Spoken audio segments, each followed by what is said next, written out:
이 시간에는 에베소서 5장 18절 말씀 읽었습니다. 은혜 받을 말씀의 제목은 성령 충만에 대하여입니다. 성령 충만에 대하여. 오늘 본문 말씀을 보면 술 취하지 말라라는 말씀과 성령으로 충만함을 받으라라는 말씀을 같이 붙여놓고 있습니다. 저와 여러분이 성경을 읽을 때는요, 자꾸 질문을 해야 돼요. 성경을 의심하라는 뜻이 아니에요. 자꾸 질문을 해야 돼요. 왜 이 말씀은 이렇게 기록했을까? 왜 주님께서 이런 말씀을 하셨을까? 자꾸 질문을 해야 돼요. 그러면 본문 말씀에서 우리가 가져야 될 질문은 뭐냐? 왜 전혀 어울릴 것 같지 않은 술과 성령이 한 문장에 등장하느냐 이 말이에요.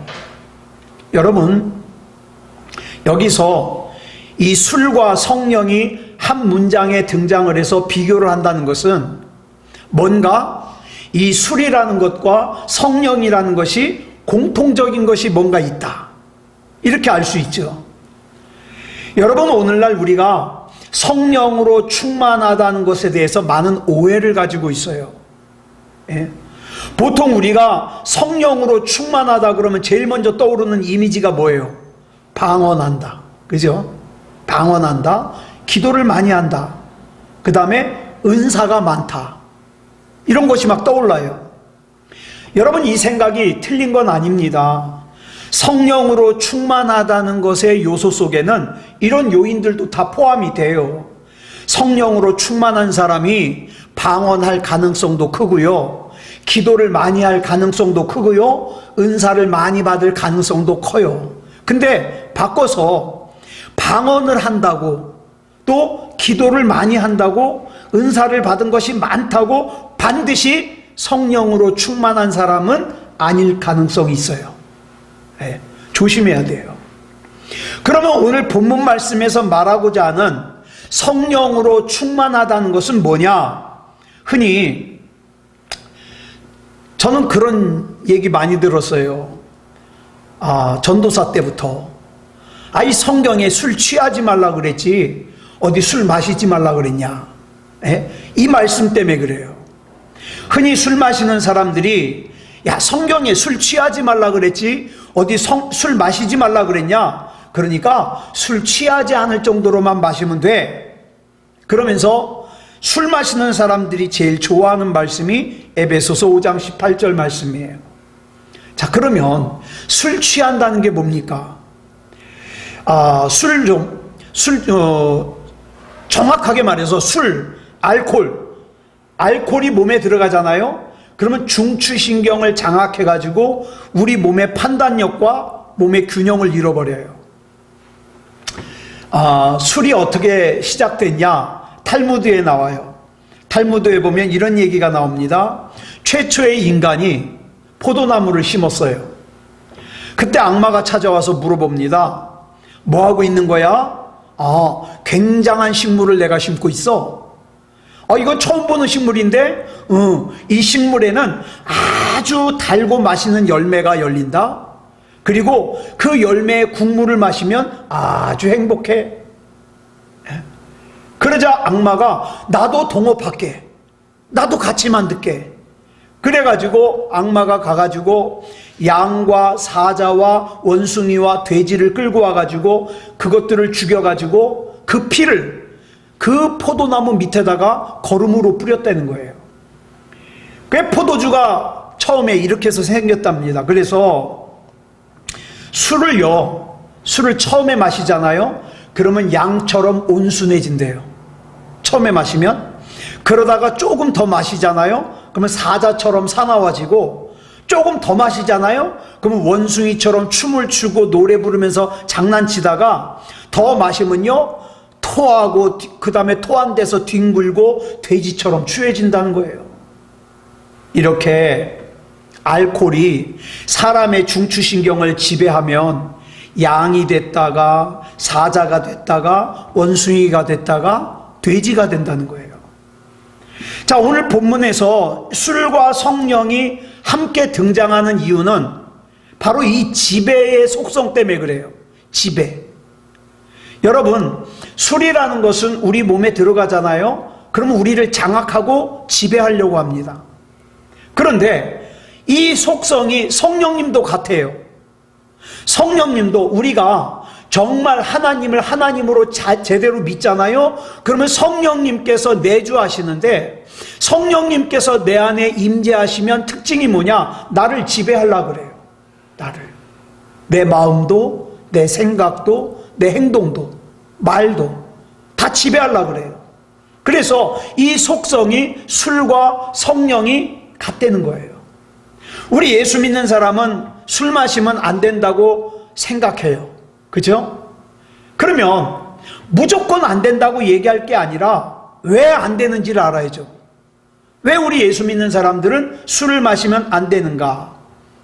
전 그렇게 대답하는 사람 봤어요. 건강에 안 좋다는 거예요. 건강에 안 좋으니까 마시면 안 된다. 그러면 건강 때문에 마시지 않는 거라면 뭐 속상할 때, 답답할 때 취하지 않을 정도로, 건강을 상하지 않을 정도로는 마셔도 괜찮다는 말이잖아요. 예? 그러나 우리 그리스도인들이 술을 금하는 진짜 이유는 건강 때문이 아니에요. 그럼 뭐 때문이냐? 예수 그리스도의 보혈로 구속함을 받은 하나님의 사람들은 내 인생의 주도권 또는 내 인생의 지배권을 성령님께만 맡겨야 된다는 고백 차원에서 술을 마시지 않는 거예요. 예? 그래서 술 기운을 빌려서 내 감정이 변하고, 술 기운을 빌려가지고 내 어떤 기분이 변하고, 이런 거를 용납하면 안 된다는 거예요. 왜? 우리의 지배권은 누구에게 있으니까? 성령님께 있으니까. 그러면 내가 취하지 않을 정도로만 마시면 되지 않겠느냐?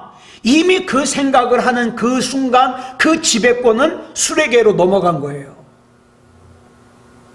여러분, 음란한 것도 마찬가지예요. 음란한 것을 갖다가 보면서 야, 내가 행동으로만 옮기지 않으면 되잖아? 이렇게 생각하는데, 아니요, 내가 그걸 본다는 자체가 뭐예요? 이미 내 지배권을 빼앗긴 거예요. 음란한 것에게. 그러므로 성령님께 나의 지배권을 넘기는 신앙 고백이 담긴 영적인 싸움을 하는 것이 바로 오늘 본문 말씀의 뜻입니다. 이것은 술이나 음란물에만 해당되는 게 아니에요. 돈이나 명예 같은 것도 여기에 해당됩니다.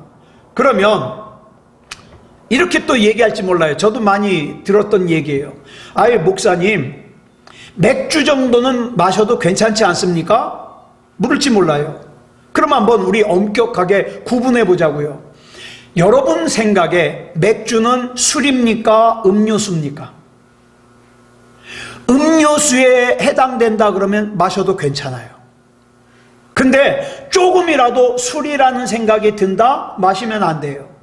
왜? 나는 그 술에, 알코올에 내 생각, 내 정신의 지배권을 뺏기니까 안 된다 이 말이에요. 이런 작은 것에서부터 지배권을 넘겨주고 양보를 하면 안 된다는 거예요. 이 본문에서 술 취하지 말라는 것은 술의 지배를 받지 말라는 뜻이에요. 예? 오직 성령의 충만함을 받으라. 이건 성령의 지배를 받으라는 뜻이에요. 그러면 다시 처음으로 돌아가서 우리 줄친 것만 읽어보겠습니다. 본문 시작. 술 취하지 말라. 이는 방탕한 것이니. 자, 여기서 방탕이라는 단어의 뜻을 제가 국어사전을 찾아봤더니 이렇게 나와요. 방탕, 주색 잡기에 빠져 행실이 좋지 못함. 또 두 번째 뜻은 마음이 들떠서 갈피를 잡을 수 없음. 이렇게 나와요. 자, 그러면 우리 지금의 이 뜻 말고 에베소서가 쓰였던 2000년 전에는 이 방탕이라는 단어가 어떤 의미로 사용됐을까요? 2000년 전에는 기록에 의하면 이 방탕하다라는 이 단어의 뜻이 허비하다, 낭비하다라는 뜻으로 사용됐어요. 자, 그러면 뭘 어떻게 해야 낭비하는 걸까요? 이걸 정확하게 설명해 놓은 성경이 있어요. 신명기 1장 2절부터 3절까지입니다. 같이 읽겠습니다. 시작. 호렙산에서 세일산을 지나 가데스 바네아까지 10하룻길이었더라. 40째 해 11째 달 그 달 첫째 날에 모세가 이스라엘 자손에게 여호와께서 그들을 위하여 자기에게 주신 명령을 다 알렸으나, 보세요. 여기서 2절에서 나오는 호렙산에서 가데스 바네아까지 10하룻길이라 그랬어요. 근데 그 바로 다음에 3절에서 뭐라 그랬습니까? 40째 해 11째 달 그 달 첫째 날에 라고 시작을 해요. 무슨 뜻이에요? 10하루 걸리면 가는 길을 이스라엘 백성이 40째 해 40년이나 걸렸다 이 말이에요. 40년. 자, 그러면 허비가 뭐냐? 낭비가 뭐냐? 10하루 걸리는 길을 40년 걸려서 가는 것이 낭비다 이 말이에요. 허비다 이 말이에요. 예수 그리스도를 구주로 빨리 영접하고 하나님께서 내게 말씀해 주시는 대로 가면 그 1년이면 될걸, 한 달이면 될걸, 그걸 갔다가 갔다 안 갔다 수십 년 걸리는 거, 그게 낭비다 이 말이에요. 허비다 이 말이에요. 우리가 흔히 신명기 여러 번 말씀드렸어요. 신명기 할 때 한자로 신자를, 이런 신자를 써요, 위에. 자, 그런데 이 신자가 무슨 신자냐? 거듭하다, 다시, 이런 뜻이에요. 그래서 여러분 이런 말씀 드렸잖아요. 신신당부하다. 무슨 뜻이라고 그랬어요? 내가 거듭해서 다시 당부한다, 이런 뜻이에요. 신신당부하다. 근데 저는 처음에 이 신자를 이런 신으로 보지 않고 아래 귀신신으로 봤어요. 이 신이 하나님을 뜻하잖아요. 그래서 저는 처음에 신명기를 이렇게 해석을 했어요. 하나님께서 명령하신 것을 기록한 책. 근데 나중에 보니까 그게 아니더라고요. 신자가 다시 신자를 써가지고 무슨 뜻이에요? 다시 하나님의 명령을 기록한 책. 그러면 왜 여기서 다시라는 말이 붙었냐? 앞에 기록된 출애굽기의 내용 중에서 특별히 더 중요한 내용을 고르고 뽑아서 다시 기록한 말씀이 신명기예요. 너무 중요해서. 그런데 이 신명기, 너무 중요해서 다시 기록한 이 신명기의 두 번째 구절에 기록된 호렙산에서 가데스 바네아까지의 코스가 무슨 코스냐? 홍해를 건너고 난 다음부터 가나안에 들어가기까지의 직선거리가 10하루면 갈 수 있다 이 말이에요. 이 길을 갔다가 왔다 갔다 꾸불꾸불하지 않고 곧바로 가면, 좌로나 우로나 치우치지 않고 똑바로 가면 10하루면 갈 수 있는 길인데, 이스라엘 백성은 3절에 보니까 40째 11째 달 그 달 첫째 날에 모세가 라고 했어요. 무슨 뜻이에요? 다시 강조합니다. 10하루면 갈 수 있는 길을 40년이나 걸려서 갔다. 여기서 10하루면 갈 수 있는 길을 40년이나 걸려서 가는 것을 한마디로 뭐라 그런다고요? 허비, 낭비. 여러분, 하나님께서는 저와 여러분을 사용하시고자 하는 계획이 있어요. 하나님의 뜻을 담으셨어요. 하나님의 설계를 담으셨어요. 그런데 그런 하나님 앞에서 자꾸 하나님, 내 생각에는, 내 계획에는, 내가 판단하기에는, 그러면서 자꾸 하나님 앞에 이의를 제기하고 내 소견에 오른 대로 자꾸 가는 인생을 살잖아요. 어떻게 됩니까?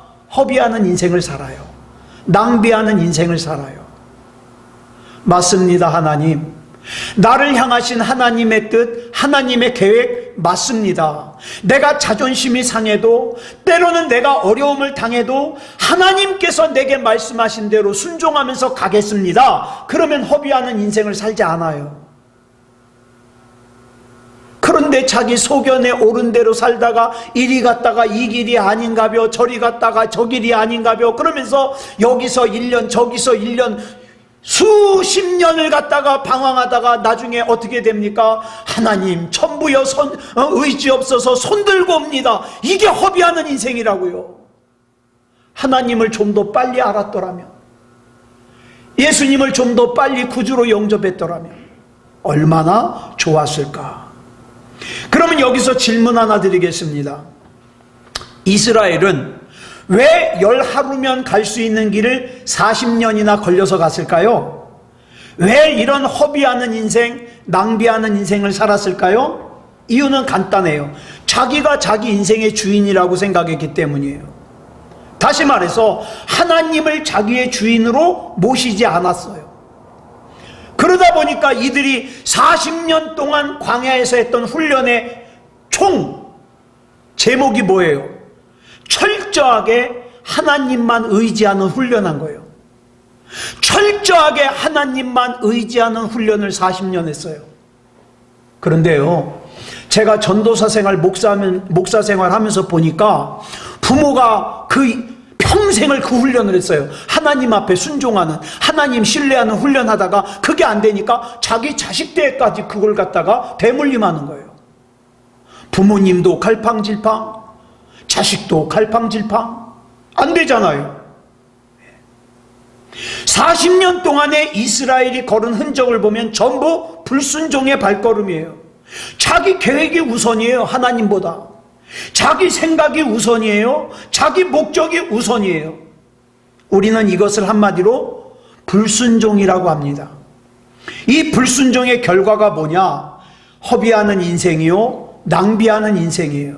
그래서 신명기 1장 2절로 3절은 낭비가 뭔지를 가장 잘 알려주는 말씀이에요. 그런데 이 낭비 중에서 어떤 사람은 돈을 낭비해요, 어떤 사람은 뭐 다른 걸 낭비해요. 그 낭비하는 것 중에 제일 심한 낭비가 뭐냐? 시간을 낭비하는 거예요. 인생을 낭비하는 거예요. 제가 지금까지 임종을 앞둔 성도들을 몇 분을 신방을 한 적이 있잖아요. 그런데 그 중에 몇 분은요, 돌아가시기 직전에 뭐라고 고백하느냐? 내가 헛살았대요. 내가 헛살았대. 왜 그렇게 한탄할까요? 하나님께서 자기에게 주셨던 60년, 70년, 80년이 넘는 시간을 하나님을 주인으로 모시지 않고 자기가 주인으로 살다 보니까 헛살은 거예요.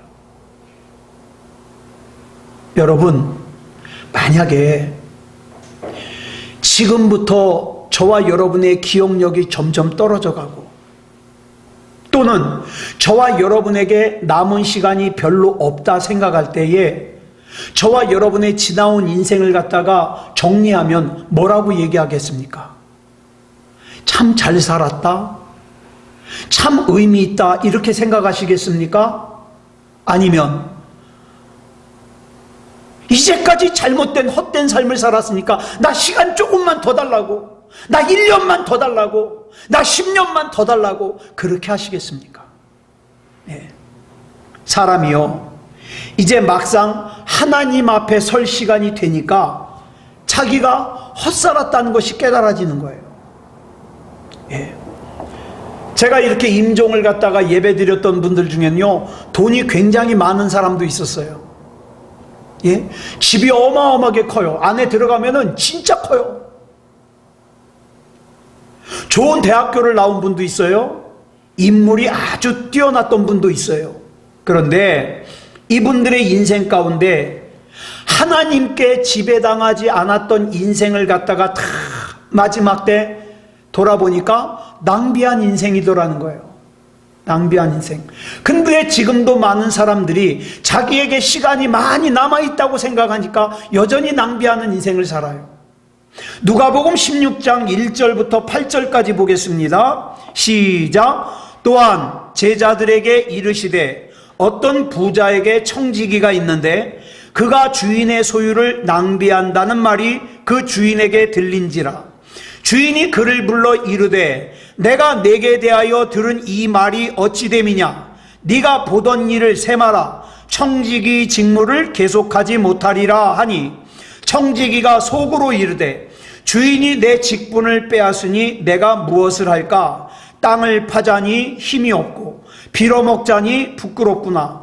내가 할 일을 알았도다. 이렇게 하면 내 직분을 빼앗긴 후에 사람들이 나를 자기 집으로 영접하리라 하고 주인에게 빚진 자를 일일이 불러다가 먼저 온 자에게 이르되 네가 내 주인에게 얼마나 빚졌느냐? 말하되 기름 100마리니이다.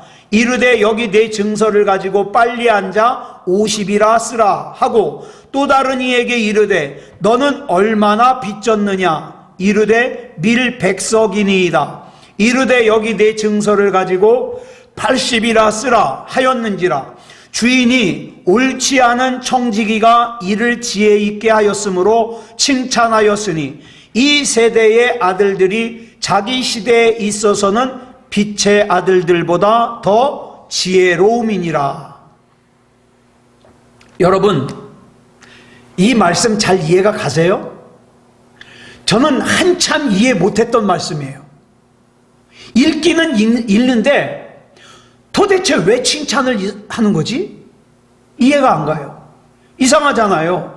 불의한 청지기가 자기 주인에게 빚진 사람들의 빚을 줄여주는 바람에 주인의 입장에서는 자기 재산을 손해보게 했는데 이 주인이 이 청지기를, 이 불의한 청지기를 지혜롭다고 칭찬해요. 이해가 가요? 1965년에 미국에서 대단한 사기꾼이 하나 등장합니다.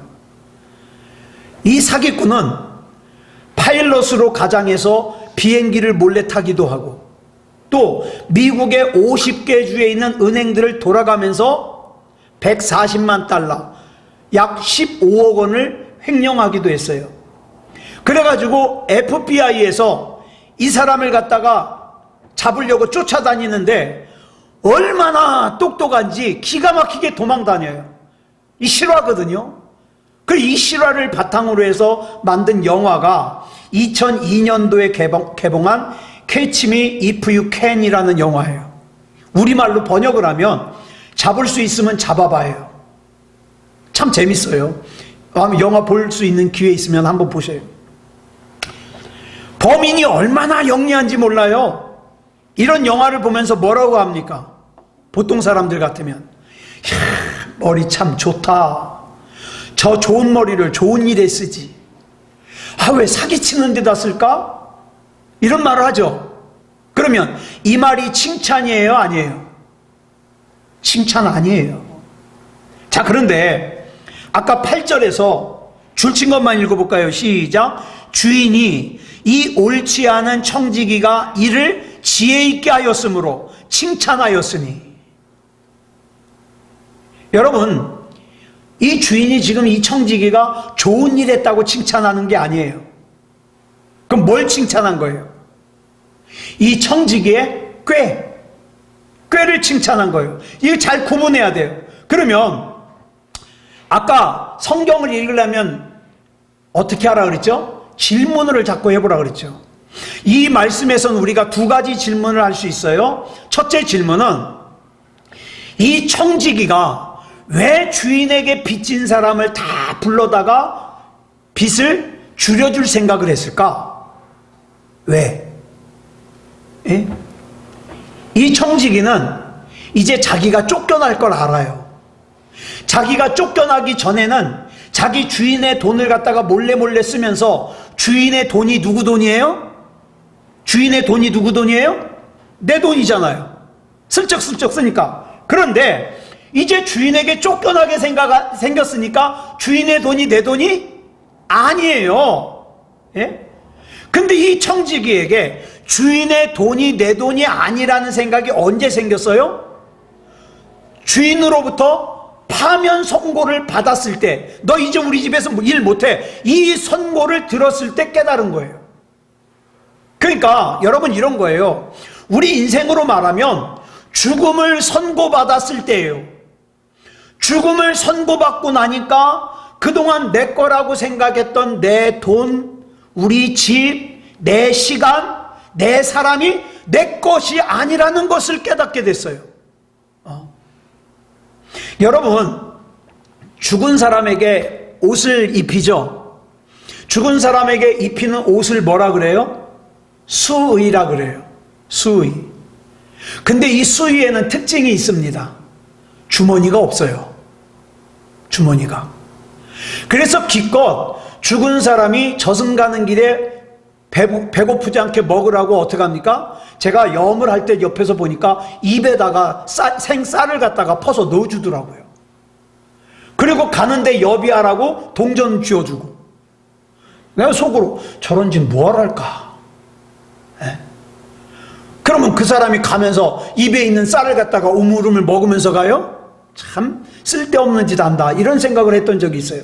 그런데 제가 참 궁금했어요. 수의를 보니까 주머니가 없어요. 네. 그래서 제가 물어봤어요. 수의에는 원래 주머니가 없습니까? 없습니다. 왜 없을까요? 죽으면 아무것도 가지고 갈 수가 없어서 없어요. 없어요. 그 다음 두 번째 질문. 이 청지기가 왜 주인에게 빚진 사람을 다 불러다가 빚을 줄여줬을까요? 자, 이 사람은, 이 불의한 청지기는 자기가 주인으로부터 쫓겨난 후에 자기가 빚을 줄여준 사람들이 자기를 영접할 것을 기대하는 거예요. 이걸 한마디로 말해서 뭐라 그래요? 자기는 그 다음을 준비하는 거예요. 청지기로부터 쫓겨난 다음을 준비하는 거예요. 여러분, 우리는 이 세상을 살면서 마치 이 세상에서 영원히 살 것처럼 살아요. 마치 내 생명이 영원히 살 것처럼. 그러면서 그렇게 살면서 나타나는 부작용이 뭐냐? 내 주인이신 하나님께서 내게 잠시 맡겨놓은 것을 내 거라고 착각을 하는 거예요. 그래서 나만을 위해서 써요. 그러다가 죽음을 선고받으면, 청지기에서 쫓겨날 걸 선고를 받으면 그제서야 이게 내 건 줄 알았더니 내 게 아니네? 그래서 어떡합니까? 부랴부랴 그 다음을 준비를 하는데, 중요한 것은 그때 준비하면 늦는다는 거예요. 늦는다. 네. 그 사실을 일찍 깨닫고 일찍 다음을 준비하고 일찍 영원한 삶을 준비하는 사람이 지혜로운 사람이라는 거예요. 그래서 이 이야기가 말하고 싶은 가장 중요한 메시지가 뭐냐? 1절을 다시 보겠습니다. 시작. 또한 제자들에게 이르시되 어떤 부자에게 청지기가 있는데 그가 주인의 소유를 낭비한다는 말이 그 주인에게 들린지라. 여기 보면 우리가 다뤘던 단어가 나와요. 뭐예요? 그가 주인의 소유를 뭐 한다고요? 낭비한다. 낭비라는 단어가 나와요. 아까 낭비는 어떤 사람이 한다 그랬죠? 하나님이 주인이 되시지 않고 자기가 자기 자신의 주인이 되는 사람이 하는 거라 그랬어요. 그러니까 이 불의한 청지기도 결국 주인이 떠나 있는 동안에 마치 자기가 주인인 것처럼 주인의 것을 마음대로 썼다는 거예요. 이게 낭비라는 거예요.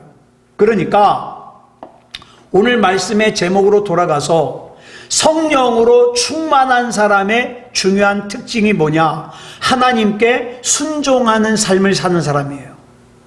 하나님을 신뢰하는 사람이에요. 하나님을 신뢰하는 사람은 지금 당장 내가 쌓아놓지 않아도 어떡합니까? 불안하지 않아요. 왜? 나는 하나님 것이고 하나님의 것인 나를 하나님이 책임지실 건데. 근데 하나님을 신뢰하지 않는 사람은 쌓아놨어도 불안해요. 그래서 어떡합니까? 더 쌓아놓으려고 그래요. 예. 여러분, 우리가 방언을 할 수 있어요. 또 어떤 사람은 방언을 못할 수도 있어요. 예언할 수 있어요. 어떤 사람은 예언 못해요. 어떤 사람은 신유의 능력이 있어요. 또 어떤 사람은 신유의 능력이 없어요. 또 다양한 은사들이 있는 사람이 있고 없는 사람이 있을 수 있어요. 그러나 성령으로 충만한 사람의 가장 중요한 특징이 뭐냐? 전 인생의 영역에서 하나님을 신뢰하고 하나님께 순종하는 삶을 사는 사람, 이 사람이 성령으로 충만한 사람이에요. 제가 그동안 만난 사람들이 그래요. 참 믿음이 좋은 줄 알았는데 작은 일에 어떻습니까? 확 변해버리는 거예요. 왜? 내가 하나님 앞에 맡길 수 없거든요. 내가 성령님께 맡길 수 없거든요. 내 인생이 내 거거든요. 성령이 충만하지 못하는 그래요. 자, 사랑하는 여러분, 하나님을 전적으로 신뢰하고 하나님께 전적으로 순종해서 성령으로 충만한 삶을 저와 여러분이 살았으면 좋겠어요. 그래서 이런저런 작은 일에 휘몰리지 않고 어떻습니까? 나는 주님만 바라보고 나는 주님의 것이 되기를 애쓰고 그 다음에 어떻게 해요? 내가 애쓸 것은 내가 주님의 것이 되는 거고 내가 주님의 것이 되면 주님의 것인 나는 누가 책임지고? 하나님이 책임지고. 그래서 하나님 안에서 믿음다운 믿음의 삶을 사는, 그리고 여러분, 나 자신만으로 끝나는 것이 아니라 어떡합니까? 나 자신과 아울러서 내 사랑하는 가족들도 하나님 앞에 다 맡기세요. 하나님이 책임져 주시옵소서. 예? 우리 교회도 하나님이 책임져 주시옵소서. 내가 걱정한다고, 내가 염려한다고 뭐 조금도 바꿀 수가 없습니다. 나는 그저 하나님 앞에 맡깁니다. 하나님이 책임져 주시옵소서. 이렇게 기도하는, 이렇게 맡겨드리는, 이렇게 순종하는, 이렇게 하나님을 신뢰하는 성령 충만한 저와 여러분이기를 그리스도 예수님의 이름으로 축복합니다. 기도하겠습니다. 사랑의 아버지 하나님, 감사합니다. 하나님의 은혜 가운데 이 시간 성령 충만한 삶에 대해서 우리가 살폈습니다. 우리는 자칫 잘못 착각하기에 그저 오래 기도하면, 방언을 요란스럽게 하면, 또 은사가 있으면 성령 충만한 줄 압니다. 그러나 그것이 성령 충만의 척도가 되지 아니하고 내가 얼마나 하나님을 신뢰하는가, 내가 얼마나 하나님 앞에 순종하는가, 이것이 성령 충만함의 척도이니 하나님께서 책임져 주시옵소서. 우리 안에서 불안한 마음을 다 제거하여 주시고 하나님께서 나의 목자가 되어 주시니 내가 비록 사망의 음침한 골짜기를 다닐지라도 해를 두려워하며 벌벌 떨지 않는 이유는 하나님의 지팡이와 막대기가 나를 안위하시기 때문이라고 신앙 고백하며 나아갈 수 있도록 인도해 주시옵소서. 하나님께서 우리도 책임져 주시고 우리 사랑하는 가족도 책임져 주시고 우리 교회와 교우들도 책임져 주시옵소서. 우리 주님께서 붙잡아 주실 줄 믿사오며 그리스도 예수님의 이름으로 간절히 기도드려 싸움나이다. 아멘.